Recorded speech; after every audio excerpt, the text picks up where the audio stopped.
Density practice 1. First thing it says to do is to fill in the triangle for the formula D equals m over v. This is density equals mass over volume. Remember, mass over volume is mass divided by volume, and in the magic triangle, if this is over volume, m over v, then make sure you put m over v in your triangle. So m will be on the top, which leaves v and d to go on the bottom. Then it says solve for density. Be sure to use the correct unit. So when you're solving for density, notice D equals m over v. So you'll take the mass and divide it by the volume. Make sure you pay attention to which one is mass and which one is volume. In this first example, grams measure mass, milliliters measure volume. So when it says be sure to use the correct unit, since you are dividing grams by milliliters, your unit will be grams per milliliter, which is written G/ml. So mass divided by volume, and your answer will end in G/ml, grams per milliliter. This next one, notice, is not grams per milliliter, it's grams per cubic centimeter. So your unit will change each time. So G/cm cubed. Down here, it says to solve for volume. When you solve for volume, you're not going to do the same thing as you did here.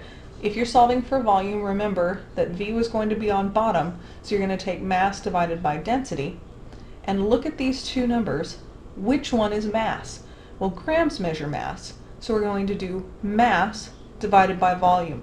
Don't always do first number divided by second number. Make sure it's mass divided by, mass divided by density, I should be saying. Mass divided by density.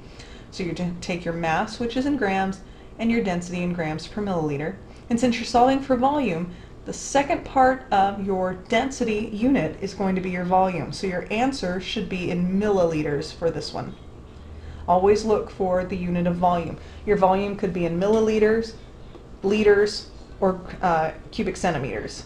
Those are the most likely ones. You could also have hectoliters or deciliters, centiliters, but most likely it'll be measured in milliliters, liters, or cubic centimeters. When you solve for mass, down at the bottom, mass will be density times volume, because remember up here in your triangle we had mass up top, so when I cover up mass it would leave me with D and V at the bottom, which means I multiply them together. So since I'm going to multiply those two together, I take my density and my volume, multiply them, and my answer is going to be mass, so I look for the unit in this problem that's mass, which is right here, which is grams. So in each of these problems, find the unit that's mass, and that'll be the unit for your answer.